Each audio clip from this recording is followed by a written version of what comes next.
পাশাপাশি তার সাথে আমরা ছিলাম রাজপথে জনাব আনোয়ার হোসেন আনোয়ার ভাই আজকের এই সভার বিশেষ অতিথি।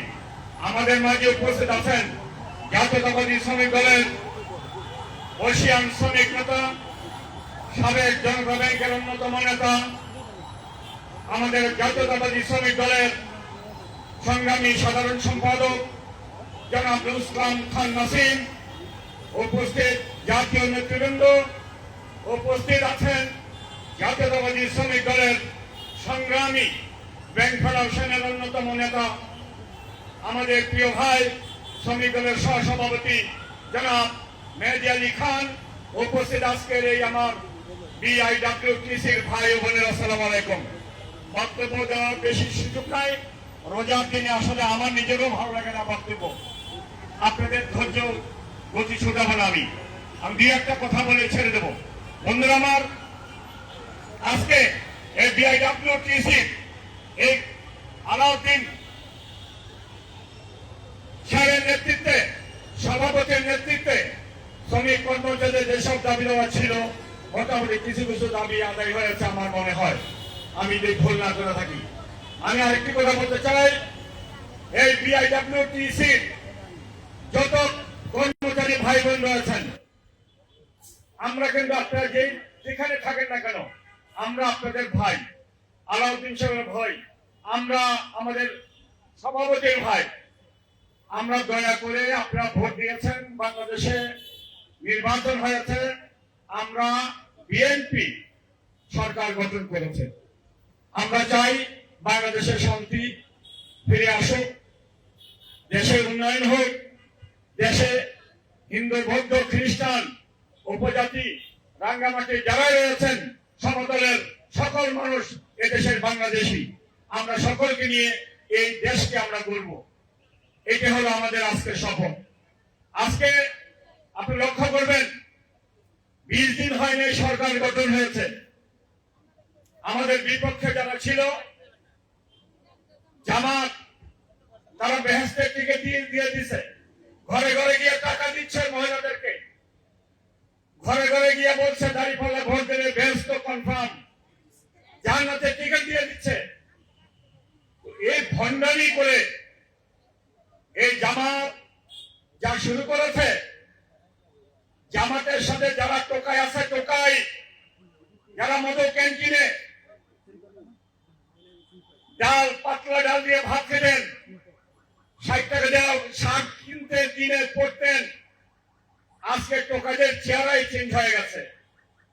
এই টোকারা বলে যেসব কথা বলে, বিশ্বাস করেন আমার এই 60 বয়সে আমার মনে হয় আমার এদেরকে ধরে রাস্তার মধ্যে পাড়ায় পাড়ায় ভাড়ায়। আমাদের আজকের সম্মানী নেতা 4-5 বারের এমপি, মেয়র ছিলেন, মন্ত্রী ছিলেন, ঢাকা 8 আসনের এমপি, তাকে নিয়ে যেসব কথা সোশ্যাল মিডিয়াতে আসে, আপনাদের কি হয় কি লাগে জানি না, কিরকম মনে হয় জানি না, আমার রক্ত খনন হয়, আমার মনে হয় শুরুতে আমাকে একটা খোঁচা দিয়েছে। আজকে 20 দিন হয়নি সরকার গঠন হয়েছে, তারা যা শুরু করেছে মনে সরকারকে পতনই করে ফেলবে। আমি ওই টোকাদেরকে বলতে চাই, জামাতকে বলতে চাই, এখানে গভর্নমেন্টে যত চোষ থাকে, এজেন্সি থাকে, আপনারা লিখবেন, আমার নাম নিয়ে লিখবেন, আল্লাহ যদি বাঁচা রাখে, আমাদের প্রধানমন্ত্রী যে কর্মসূচি নিয়েছে, এই কর্মসূচি বাংলাদেশে বাস্তবায়ন হওয়ার পরে দেখবেন এদেরকে খুঁজে পাওয়া যাবে না।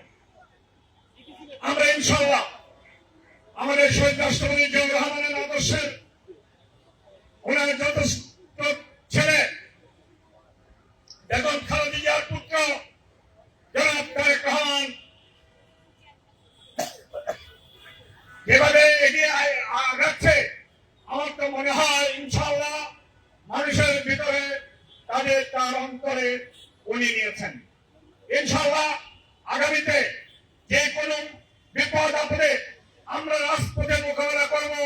এই জামাত এই টোকাইদেরকে আমরা রাজপথে মোকাবেলা করে আমাদের সরকারকে একাই শিথিল করে আমরা দেশের উন্নয়ন করবো ইনশাআল্লাহ। এই কথা বলে আর বিআইডব্লিউটিসি তে যত শ্রমিক কর্মচারী যেসব দাবিগুলি আছে, অসমাপ্ত যে দাবিগুলি আছে, আমি সভাপতি সাধারণ সম্পাদকের দৃষ্টি আকর্ষণ করে বলতে চাই, অবশ্যই কর্তৃপক্ষের সাথে বসে আপনারা এই দাবিগুলি ফেসলা করবেন। আপনাদের রাইট রয়েছে, গভর্নমেন্ট আপনাদেরকে রাইট দিয়েছে, আপনারা বার্গেনিং করে সমস্ত যাই হোক হিন্দু বৌদ্ধ খ্রিস্টান যারা অতীতে যে কোনো দল করছে করুক, কারো কোনো অসুবিধা নাই। আপনি তাদেরকে বুকে নিয়ে, তাদেরকে সামনে নিয়ে, তাদেরকে পিছনে নিয়ে এই কর্মচারীদের ভাই বোনদের আপনার দাবি আদায় করবেন।